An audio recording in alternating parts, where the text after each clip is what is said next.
Peter Katz grew up in Hudson River City in New York. His father served in the military during World War II and his brother in the Navy. Jobs were hard to find, so shortly after his grandfather's passing, his family and him moved to New York City. He went to high school in Queens. He had had enough of the extreme cold, and the day he graduated high school, he hitchhiked his way to California.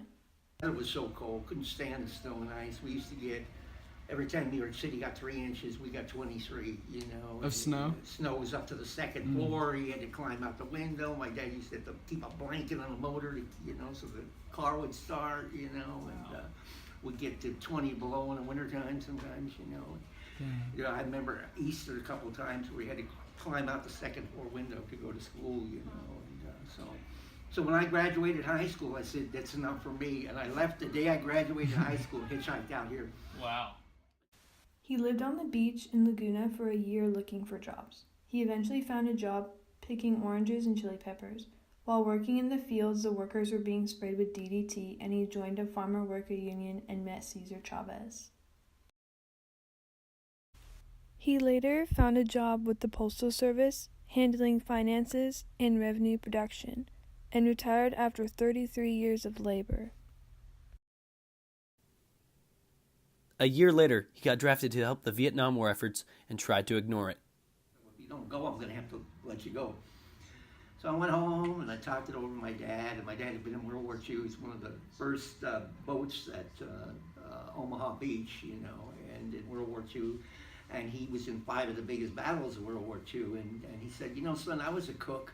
And because I was a cook, I was behind the lines, I made it to the war. He said, before you ruin your life, run away to Canada or do something stupid, he said, why don't you go see what they have to offer? You can always change your mind later, After completing basic training, he signed up to go to the fine arts school and ended up graduating 3rd in his class. His commanding officer decided to make him an officer and sent him to NCO Academy in Alabama. He graduated there as an on-command officer, and they assigned him to Fort Stewart, Georgia, in the travel section at the age of 19. On the weekends, he'd have fun and go to Daytona Beach. But I was stationed at Fort Stewart, Georgia, and on the weekends we'd go to Daytona Beach, and party on the beach,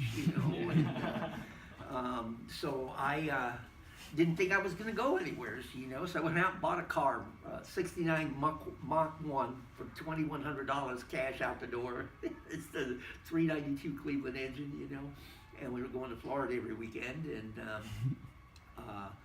and then I was doing burial details, and one day we were going to Florida, and we stopped for gas, and I went to get a drink of water, and the guy says, you don't want to drink out of that water fountain, your water fountain's over there.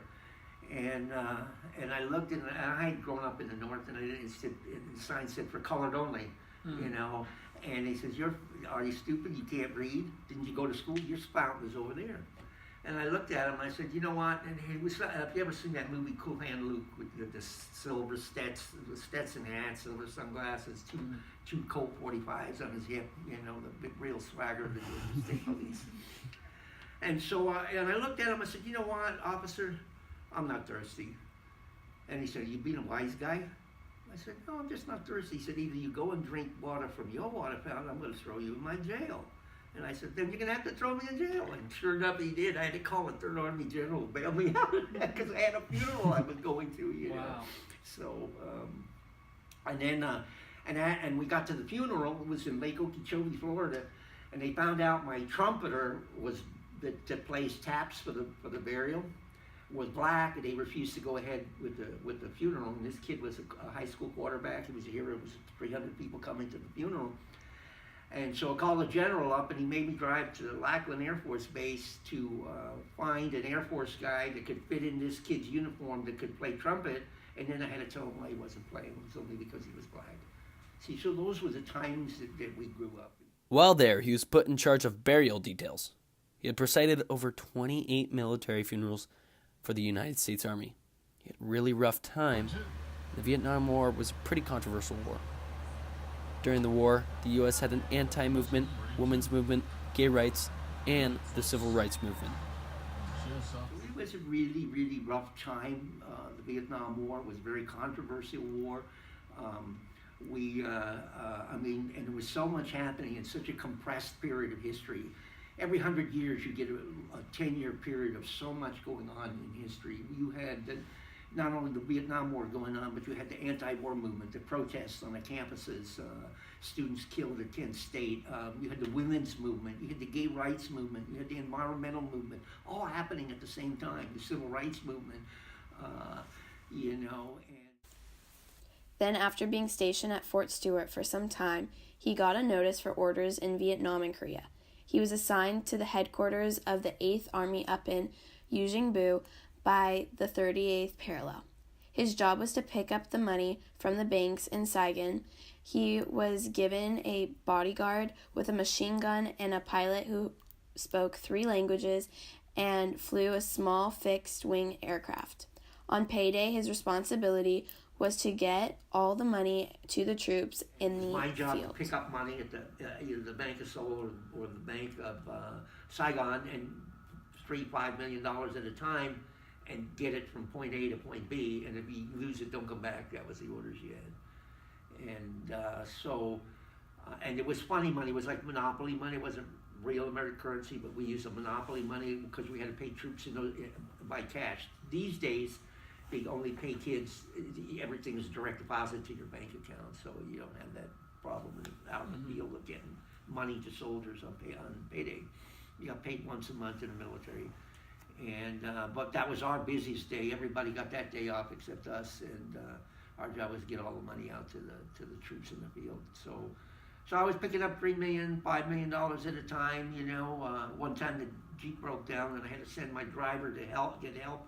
I'm in the monsoon rain and pouring rain, and these people in the village thought I was nuts sitting out there. There was no way I was going to not sit on that top of that money that was stashed underneath the seat, in rice bags, And After being overseas for some time, he came home.